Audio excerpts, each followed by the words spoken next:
You just love the puns. I'm just going to keep throwing them out now. You know what I mean? Like this is my life. Horse puns.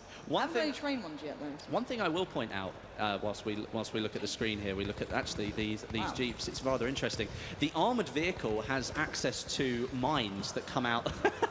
That was a rather funny killer. Oh my God! It happened again. Yeah, the armoured vehicles have access to mines that can be dropped out at the bottom of the vehicle. Ooh, Something wow. that... Have we seen that yet? Well, listen to this. One of the players earlier on today tested to see whether those mines would damage the armoured train. Now, the only way that you can damage the armoured train with a mine is that you have to put the mine on the tracks. You can damage the train with the mine. See, these sort of mechanics is what I love about this, is you see players working out new aspects, and burn, baby, burn. You're seeing the fire coming out, and there's just charcoal everywhere. Ladies and gentlemen, welcome to the barbecue of Gamescom 2016. It's all kicking off. He's going to try and find some cover there. You can see the fire coming back in. But it is heating up here in this final round. The Ottoman Empire is ahead, but by a very small margin. I think if they don't take the lead significantly early on, they might find it difficult to really feel comfortable in the round, because obviously so many good players on either team. That means that anybody can really change the game at any point. I think you were trying to open the window. I think they were trying to do that. I just think they were really... You know, you've got to take it out on something, and that window was there, and you're seeing the movement now. Anderzel is good at this. I don't want to hype him up too much, but he should be nailing this one, and that's going to be a double if I've ever seen it. He's got to follow up. Pistol comes out. He goes for the melee, doesn't need it. Vigstar just got punished, and now he's in a good position with this rifle. Another target goes past. Ammo guy, turn around, please. Just on the charge. Oh my word, that is sick. Anderzel, you are doing the damage, you're doing the work, and that is what we will be seeing this morning. There we go. The celebratory victory crouch. Is that what you call it? I think that's probably what we should call it now. Technical term. He did promise he would do that. But he should be nailing this one. And that's going to be a double if I've ever seen it. But let's see how the landscape is now evolving. What are we seeing at the moment here, score-wise? Who's in control, who's in the lead? Well, like I said, if the Ottoman Empire didn't take an early lead, which they have, they might struggle to hold on to this one, but they are now double ahead of the British Empire in a comfortable position at the moment. But as we know in Battlefield, anything can change at any point. We've got 11 minutes left of the game. You know, that's plenty of time for the Brits to come back and do something about it. Yeah, there's loads of time. There's still trains. Seenans gets flanked on by Anderzel. He was holding that position. He was trying to play hide and seek, keep up to what he normally does, but it doesn't work here. Sells on to you. He's got things to do, and now he's going to follow up some more. Not going to get it that time, though. He gets shut down in the end. That's what we wanted to see there. A little bit of a, you know, he's got to be reminded that he's human at this point. But still, let's take a look at how the landscape's evolving as well, because this is another factor here. That, you know, the cover that once stood will be taken away, and already that train station is looking worse than King's Cross at this point. You could see those two empty carriages there. They are obviously intact and full at the start of the round. They don't provide a huge amount of cover, but you know they still stand as structures, and you see somebody using it as cover right there. At the start of the round, they would have been, you know, more beneficial to use, but now yeah, it's like sort of looking through a fishing net. You can see straight through it. That horse isn't going to be in a good way. Lovely covering fire. Let's see if the sniper can do it. Trying to do the lead here on the sniper with the travel time. But look at the serpentine from the other player. They're going to see those bullets, you know, the tracer fire coming in. They're serpentining like a madman. He's now he was using some of that smoke as cover as well. Not sure he knew that, but the sniper couldn't see through it. He's just a genius. Next level over here, he'll never know. But no, and that's something I think that as you play more of Battlefield, you'll start to learn some of these higher level tactics. I mean, I'm not saying serpentine is a high level tactic, but you know that it's going to make it a lot harder for the sniper with his rifle to hit you. Or if you run behind cover, if you know there's some smoke there and you use that as cover. Well, especially on maps like this, there's things called silhouetting, and it's more classical to maybe even other games, but you do see it in Battlefield on occasion. But here, on this sort of environment, you're going to see that very arid terrain in the background. If you silhouette over the top, if your player, the complete body, shows up against you, this blue sky, you're going to be a very easy target. You've got to run against those deflates, you've got to use the terrain to your advantage, and you're going to be seeing these guys trying to make a mad dash towards that sea point, try and get back over there, but there is no rest for the wicked. There is not. I mean, we're seeing a lot of action on this map around the infantry zone, and something that we haven't seen, and I don't know, maybe this is just the people that are playing, but we haven't seen a huge amount of footage of the middle of the desert objective, the E point, and that's something that maybe we could get a good look of later. I'm not 100% sure. It would be nice to look at that, just so that you guys at home could have a good overview of the whole map. Yeah, and actually just here we go, as if by magic. You know. So this is right in the middle of the desert. It's about 500 meters from the other objective, so it's a long way to go. And if you look at all the cover that you've got there, all of those sand dunes, that flag there is perfect for a tank. That's probably going to be the flag where you've got tanks coming in from one side on the Ottoman Empire, tanks coming in from the British Empire, and they're going to meet at that flag and fight over it for the entire round. Because at the moment, that's been a free pickup for the British Empire. They've had that in their pocket for as long as I can remember. They haven't been particularly challenged. Now, actually, again, just in case people are new to Battlefield, what is that sort of gun? Well, not necessarily a gun. What does that sort of serve a purpose for? I think what that was is the spotting flare.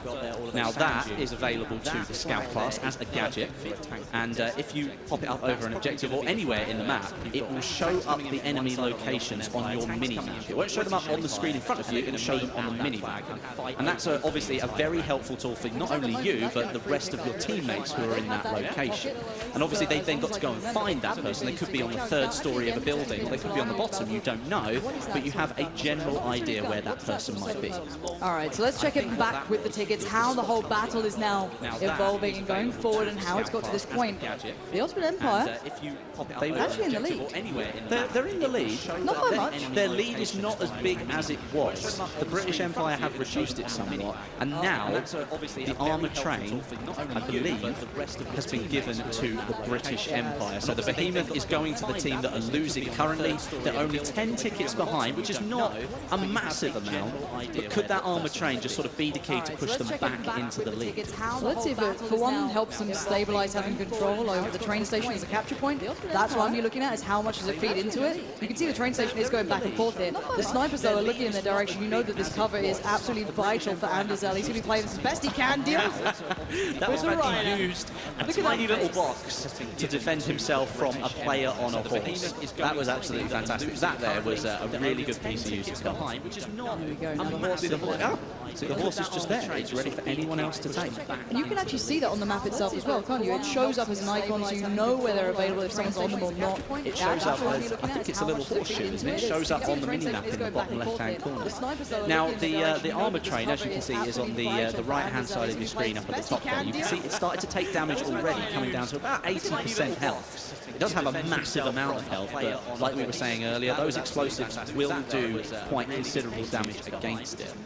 Looks like we're using the rocket gun here. I don't know if we're near the train at this point, because the rocket gun would be a really effective tool to use against it. Yeah, I've seen Drunks trying to do that before when I think it was, shoot on the other's foot, but I don't think he's doing that right now. Let's see what damage comes in towards that train. Again, let's remind ourselves, when that train did come into play for the British Empire, they're around 70, 69 points. So you can already see it has had an effect on this, but it is being countered, it's being pressured, and the Pony Line HD is doing what he does best, already coming in with the good bout of damage there, really chipping away at it, and it's creating pressure. Yeah, definitely. I mean, if he's up in the sky all game, obviously you're going to be focusing on the other planes, but as soon as that train comes in, he's already got it in his head, he knows what he's supposed to do to get rid of it. And at the moment, even though they've had the train for about a minute or so, the British Empire haven't really done a huge amount with it yet. Well, they haven't taken the lead, that's the main thing. They've closed the gap, however, the HP is starting to dwindle, it's not looking so healthy here, they're still not getting much done. They have secured the train station point, so it gives you that as a back, a little bit of a back piece, a chest piece in your pocket almost. But if they could maybe go and capture the one all the way down there towards the west, the very deep west, that would be brilliant for them. Maybe follow up towards F. They have options available, but still 9 tickets in the lead here for the Ottoman Empire. They have the advantage, but it looks as though that one is done and done for. The smoke plumes and the train, well, comes with the tracks. Yeah, I mean, that cover's not going to be any help to anybody there. It died in a part of the map that really is just complete open desert. So that cover we were talking about earlier is just not going to be available. And if we look at the score again, the British Empire are still 10 points behind. So that train, they didn't use it effectively enough. They didn't get to the objectives. They didn't take it, and therefore they've now lost their chance with the Behemoth. That was so close to being such a good kill. That was so close. That's not fun. But looking at the points under wraps right now, the one thing we'll say is it's a big difference in the way the teams are focusing this. So the Ultimate Empire is taking out the deeper points. They're going into that desert. They're going to go exploring. They're picking these points up and putting them in their back. Now, on the other side of things, the British Empire have been kind of going for the skirmish. They want to take the flags in that inner city. Now, they're not as stable to control. They're much easier to contest. Hence, well, at the moment, we're actually seeing the Ultimate Empire still in the lead. We are still seeing them in the lead, and as we know, if they don't win this round, then, you know, all the spoils do go to the British Empire, having them won the first round and then a draw in the second meeting. Most unlikely of events. It would be the comeback of the century. We'll see if it does after that draw. It would be a share of the spoils, because then only one team has won one game. I don't think anyone wants to share the spoils. It's, you know, it's on the British to actually go ahead and win this. The gap is still at 10 tickets at the moment. That must mean it's, even with the tickets now being 10 apart, it's a very even contest then, because we're not seeing any reduction or increase in that difference. So maybe the start of the round, the Ottoman Empire had the advantage, but the British have pegged them back a little bit, but they haven't really done much more to sort of get ahead. It's one thing to even it up, it's another to keep it and then, you know, turn it to an advantage. It's not easy to do it. You have to weather the storm, not just once, but the reinforcements when they come through, take down these squads back to back, and the horse mounting looks awesome. That was a lovely animation. That was really cool. being 10 apart. I was just like, I haven't got time to sort of get on it properly, so I'm just going to jump on it. And it looks like the weather again is turning here. You can see that sand being pushed across the screen. It's not a clear day, let's say, here out in the desert. It's getting a little bit hectic. Now, last time, actually, it did help out. For some reason, the British Empire, I don't know why, that seemed to help them a little bit more. Who knows, but already not going to go well there for one of the players. This is very, very close at this point. I can't see the storm coming in. It just looks as if there's an increased amount of wind, which is kicking up some of that dust, making it a little bit harder to see at longer range. I haven't got time to sort of. But let's take into account what we're seeing right now. Finally, we have the British Empire actually taking more flags than the opponents. They did for a little while. They had 4-3 in a little bit of a contest between the two, and already a little bit of a fly around here. We can see what happens. And Drunks, again, going to try and find some sort of work. Suppressing fire going to come through. He knows he's got to kind of pace himself with that sort of fire range, but his teammates are going to do the job for him. And at the moment, the Ottoman Empire is still in the lead. The British have reduced the ticket difference now to about 8, which means they've made a little bit of progress, but with only, I think that's 1 minute and 48 seconds now. That's still a rather large gap to have, but the British Empire do have control of 5 of the 7 objectives. This could be it. This could be enough. You can see, even in the chat, they're capped flags. They're trying to get these guys, stop taking the needless battles, get on those points, get those flags in our favour, because we need this right now. The kills don't matter like they do before, not to the same extent. They don't affect those tickets like the flags do themselves. That gap is closing. We're down to 4 here. Westy, this is going all the way again. We've got 1 minute and 20, and the gap is now down to 4, sometimes 3 tickets when looking at all 7 on the screen. It's so unlikely to even get 1 draw, but could we see the possibility of 2 draws in a row? You can see, even in the 4-3, again, now it's 2. Now back up to 3 again. And B's being contested, so that means they don't get the points for it as they're now having 3. So again, this is going to come down. What's the time they have right now? We've got 55 seconds remaining. The fire's coming out. Look at these tickets. They are closing in again. This is down to the wire. This could be a 2-0 for the British Empire. If they pull this off, it would be the comeback of the century already. Not what you want to be doing with that gas mask. There we go. Put it on. Get into cover. And oh my word, what are you doing? That was a big mistake. That was not good. We are down to the last 30 seconds of the game. The tickets are still just a gap of 2 or 3, depending on what flags are being capped. If we can look at the flags on the screen, you've got 4 of them on the British Empire, 3 of them over with the Ottoman Empire, and lots of them being contested all the time, which is why I think we're still seeing the gap. It's down to 1 ticket, 10 seconds to go. This is what it comes down to. We need to get into the game to see this. 9 seconds, 8. The music's kicked up. The Ottoman Empire is in the lead by 1 ticket right now. The British Empire need 1 more. It's even. It's even. Still just a gap. Oh my God! No, they got the victory. It ticked over. It ticked over in the final moment. moment. Oh my god. I'm still not sure what happened. As if that just happened. As if that just happened. We need to see on our screen what actually happened there. We need to see the end of it. Because we switched over to a different feed. I didn't see what actually happened. No, I didn't see who won. Final screen. What have we got here? We need to see the difference. Oh my gosh, we need to see that. Yeah, can somebody actually tell us who won that? Please We tell don't us. know. Are we gonna do one more? Is this what's going on? Are we gonna do one more? All right, guys and girls, it's not over yet. We are locking in and loading in. I'm still not sure. We doing one more? I do think so. I think we're doing That's one what's more. happening. That just happened.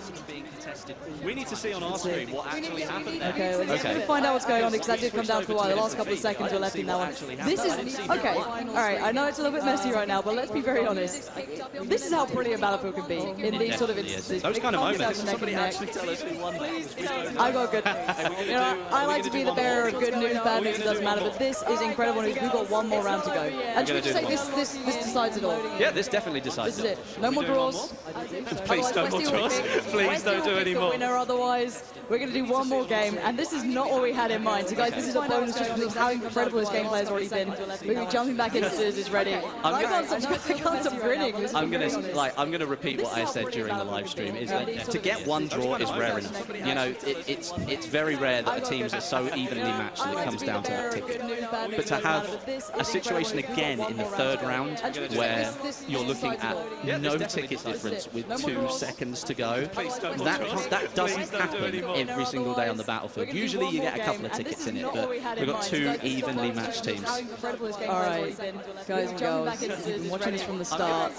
This is what gamescom is about. This is what Battlefield 1 is about. This is the action you have been dying to see all day long. We are going to the decider matchup here. Whoever wins this, whether it be the British Empire, the Ottoman Empire, walks away with a victory. They've been playing tooth and nail to pick up this victory. We've seen 2 draws. That is incredible to even consider. And this is what it comes down to, Westy. Where are our eyes going to be focused here at the start? Well, again, I mean, I think the infantry section of that map, more so than anywhere else, played a huge part in that final score. We did see a lot more action in some of the bases that were a little bit further out, which was nice to see. We weren't just looking at the infantry section, but again, I think it's going to play a pivotal role because there are 3 capture points in a very small space there, and you can just sort of do a round robin and keep moving. But if the enemy team are doing exactly the same, no one really benefits. Exactly, those flags are going to move all the time. And that's the reason we actually saw the British Empire struggling in that previous game in a little bit of a way. They didn't quite have the outer points. They were struggling to really lock it down. But here we go. Let's take a quick stock as to what's happened. Oh my word, that's a long deep dive. Gotta pull that. Please, don't make me nervous. So it's early days in the round. We're looking at which points are with which team here? Which points are with which team? Well, let's have a look. I think the Ottoman Empire currently have control of A, B, C, and E, and the British Empire have direct control of D and G and are fighting to take hold of F. So at the moment, the Ottoman Empire are in the lead again, as they were in the last round, but, you know, it's very early days, and at the moment, you're not looking at, like, 2 seconds left to go, frantically fighting for those tickets. And this is the difference, though. Again, you saw players like Ansel having huge performances. You had, you know, every single player who we've, I guess, highlighted in a way having their moments, but it didn't equate into pulling a massive lead. You've got to play for that objective, and I'm hoping we see more of that here. I want to see these captains make their team work. There was one thing that you might not have noticed, because on the right-hand side there, you've got the health meter. As Driftor jumped over that barbed wire, it damaged it. So you need to pay attention to that. Just because the barbed wire's there and you think you can jump over it, yes, you can, but it will damage you when you do that. Looks like he's having a sleep on the railway track. When that train comes along, it's not going to be... Yeah, when that train comes along, that's not going to be a pretty sight, isn't it? It's not going to be very good at all. So, early dominance coming out for the Ottoman Empire. They are in a very good position thus far, putting themselves up on... It was almost 5 caps to 2. However, 3 of them are now being contested. Yeah, and that means the British Empire are making some inroads. And that obviously they need to do as much as they can. And I can actually actually hear, I overheard that on the speaker, X Factor saying, get that cap. These guys, they're obviously playing in the live stream, they're here to show you this brand new map, but for some reason, I can't figure out why this means so much to them at all. So, early dominance coming out, what can I say? We're probably going to see some really good gameplay here. I mean, he's taken out one, switches to the pistol, he finishes it off. M1911, I think that was a headshot, I'm not 100% sure, but that was a nice play. It was a nice play. Yeah, it's now just trying to convert these kills into actually getting map dominance, getting control of these points. As I said, getting the kills wasn't the issue before. A lot of the players were just playing for that. But that's not just Battlefield. No, Battlefield is more than that here. And as we've said a couple of times, and anybody who missed that in the earlier part of the stream, when you kill players in Conquest, that doesn't count towards the ticket bleed anymore. You need to be focusing on those objectives, and it does come down to the wire. It means that at those end of those games, if you are neck and neck, you're going to have a frantic moment trying to make sure that you've got more flags than the enemy team right at the death. Yeah, absolutely. Again, though, you can see the lockout coming in for the Ottoman Empire. They're actually playing very well as a collective. They've stranded the British Empire towards pretty much that western front, almost the very far out reaches of this map, making them have to traverse that terrain that really isn't conducive to these players walking all that way. And it's a long old rotate to get to this capture point. However, they're going to take that challenge on here. X Factor using the good old, the good charge mechanic there, and obviously that means he now can't run. In fact, I think it was Stoder that was doing that. I do apologise, but you're using the tactic to get out of the way of the tank, but then that puts him at a disadvantage because he can't move fast enough once he gets towards the building. Unfortunately, that led to his death. Yeah, out of the frying pan into the fire, I believe is a phrase. That's a very good analogy. Yeah. I'd really enjoy it if the flamethrower dude was on the other side, then the analogy would have been perfect. Not quite the case. Hopefully someone can just live that dream for me. But we are seeing, again, Ottoman Empire, their early game so far, doing them like they're some incredible team, like their early game strats are coming through. No, but they are actually playing better as a collective to get those opening rounds down. They isolated the British Empire pretty far out. Now the tides are turning a little bit. It's still pretty close here. However, the train's going to come out soon to play. That's still a factor here. That's in the back pocket. 10 minutes to go. We're looking at a 20-point gap. We've got some really good players out there on the battlefield. But as we've seen all the time in these last two games, the British Empire have a knack for coming back right at the last minute. Now, if they're going to try and perform a similar tactic here, perhaps it's more advisable that they try and go for the win just a little bit earlier. Maybe they look at that clock a minute before they did last time and go, oh, we haven't got much time. We better make sure we take some of those points. Good view of the mechanic, the engineer mechanic. 10 minutes Look at this lockout so far. Yeah, wow, the lockdown is near enough complete. That's a full 5 flags, one being contested, so you can consider it maybe 5.5, and then 1 flag to the British Empire. And this is how you get those big leads building up. This is when you're going to start seeing that train have to be a counterbalance. They need to get a way back into the map. And one of them will be that train station. Getting that as a capture point will be huge for them. That's a good platform to then push back into the village and start working the way back through. Again, it works hand in hand. Once you get one of those points under your belt, you can build off the back of it. However, that's yet to come in. So look at it again. 74 tickets to nearly 38, although all of them are being contested. That's a full 5 flags. One being contested, so you can consider it even 5.5. What's going on? And then 1 flag. It's a nice takedown there. And this is how you get. Did he need to do that? He saw 2 players there and went, that train have to be down. Let's get a way back into the map. And one of them will be that train station. Getting that as a capture point will be huge. That's a good platform to then push back into the village and start working the way back through. Again, it works hand in hand. Once you get one of those points under your belt, you can build off the back of it. However, that's it's good that he's in cover. You know, that's a good way of using that mechanic. You do have to be careful. If you decide to leave yourself out in the open, I mean, that's not going to be a good situation to be in. Again, though, this is what happens once these players get their head around the maps, how they work. Where can I use that bayonet charge? If there's cover I'm going to, I can maybe hunt it down for a little bit. Go ahead, that makes perfect sense. But let's dive into the action and see how that's come down, because there's a lot of those points up in the air to start with. Now it's starting to come again, fall into the Ottoman Empire's hands. I don't know how this is happening. This is the most, not one-sided, but this is the most drastic game we've seen so far. The pressure might be just getting to the British Empire. Are you okay down there? I think he might be having a little bit of a problem. He's struggling. It's tough. You can see that the British Empire are trying to make inroads. They do have, well, they did have their hands on 2 objectives, but as you can see, the F objective there is taking some serious heat now from the Ottoman Empire. Whatever it is, they must have a good distribution across the map. They must have a few players here and there that are running between these objectives and helping to keep them under their control. And as you can now see, the armoured train has come in for the British Empire, as we thought it would. And they need it. They definitely need it right now. But again, they need to make sure they use use it effectively. As far as I can tell from that last shot there, at the moment it appears there's only a driver in this train. And already you can see the Ottoman Empire are all over the train. It's taken a little bit of damage, and it's not even come anywhere near the centre of the map yet. Now I'm wondering who we have in the skies for the other side. For the Ottoman Empire, who is going to be the counter to this? Okay, we got Mr. Dalek JD here coming in with the bomber. He was in the sky. This could be one of the big issues here. Ponyline HD is the man in the sky. So he is the, I guess if you want to call it that, a hard counter. He is defeatable, but he is the hard counter. So again, you're seeing this going back and forth. And now he's got his eyes set on how to take down that train. Look at it taking an absolute beating. Now 50 tickets in the lead. The Ottoman Empire is stretching their legs. And a good shot of the flamethrower there. That was really good use of the flamethrower. He knew the player was a little bit too far away. He was taking a bit of damage, so he stepped round the corner, waited for the player to reappear, and came round with the flamethrower and just took him down. The train is down to a quarter of its health. And what difference has it made? Let's look at the actual difference. It has given them stability here. That's the only thing to say. It really has offered them a chance back in. It opens a window of opportunity, but they have to walk through it, and they've not done that just yet. The train's about to go down. It's done for. There's no two ways about it. What they need is a hard counter to Ponyline HD. He knew the player of the developers thought to include that. Please nerf that one player. One thing you've got though is I think maybe some people have the concern that the behemoths are too powerful. I think single-handedly Ponyline has proven that that is not the case. If you are skilled at doing something in the game and you can counter something that is powerful, then you've got the opportunity to maybe use the behemoth against the enemy team, think they've got hope, and then it's already gone.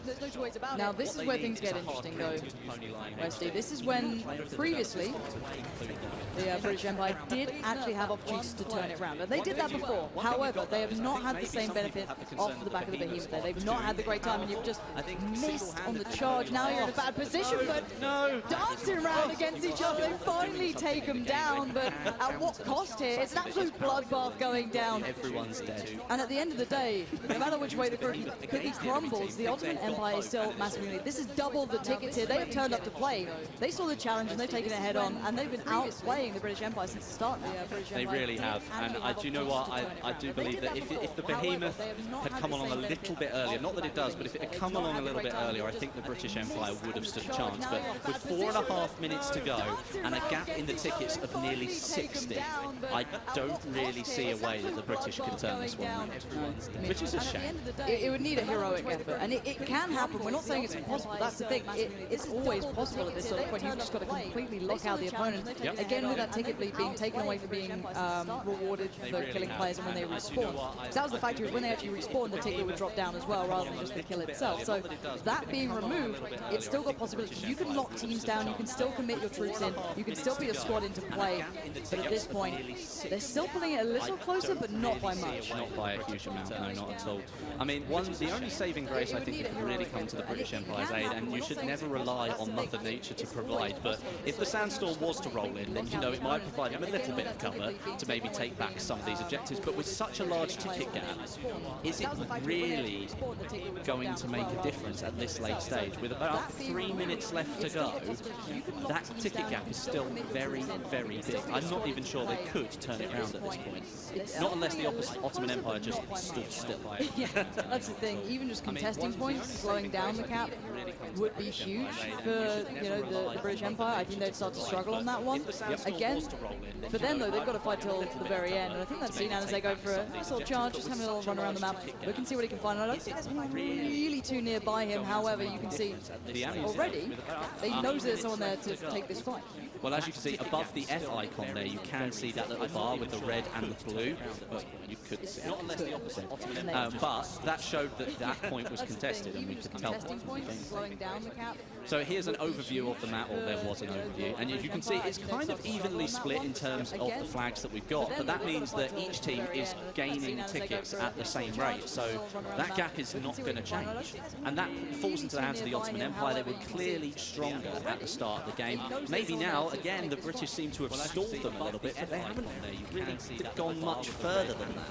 Yeah, it takes more than stalling at this point. However, we're seeing the battle still commencing. No one's giving up on this one. It's still very much up in the air. And you can see Anderzel looking for more opportunities, trying to find a way to work his way back in and taking down some of the buildings around him, trying to cause damage to the structures itself so he can allow his team to make the push towards, possibly getting towards B, opening up avenues of attack, and that looks like where they're going here at this point. A little bit of a fire coming down, and he does actually manage to find Dalek there as well, so still doing great deals of work. Yeah, I mean, we're coming towards the end of the round now, and, it looks like near enough a foregone conclusion that we've got for the Ottoman Empire. And, it has shown off a lot today of the power that players have in Battlefield. It's not all about the equipment that you've got, it's about the person behind the equipment. Because it's quite clear that the Ottoman Empire have got some players on their team that really know how to use their equipment. It's fantastic to see. Again, I just can't wait to see more of this already. Already just getting a glimpse of what's been capable here. And wow, these coming towards the end of the round. Dalek JD taking down Level Cap there. That was a rather brutal takedown, I must say, that we've got for the Ottoman Empire. About a minute to go, the Ottoman Empire pretty much have sealed the deal here. Points-wise, this one looks done for. Finally, we have the victor after everything.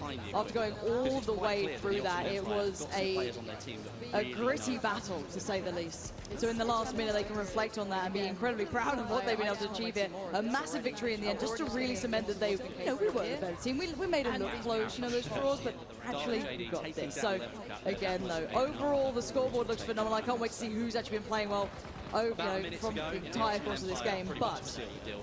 But the main thing here is Battlefield 1 has looked amazing. It has looked amazing, and with the live stream coming to you over Twitch, you guys at home have had a really good look at what Battlefield 1 can offer you. The guys at Microsoft and Xbox who've put on this live stream today, thank you to them, because without them you might not have got to have seen this gameplay, but you have seen some absolutely amazing Battlefield gameplay. We think 2 draws in a row. That barely ever happens in Battlefield. Not in the same server with the same players. That's just, a true reflection of how balanced the teams are over there. But in this one here, with just 10 seconds to go, the Ottoman Empire have overpowered the British.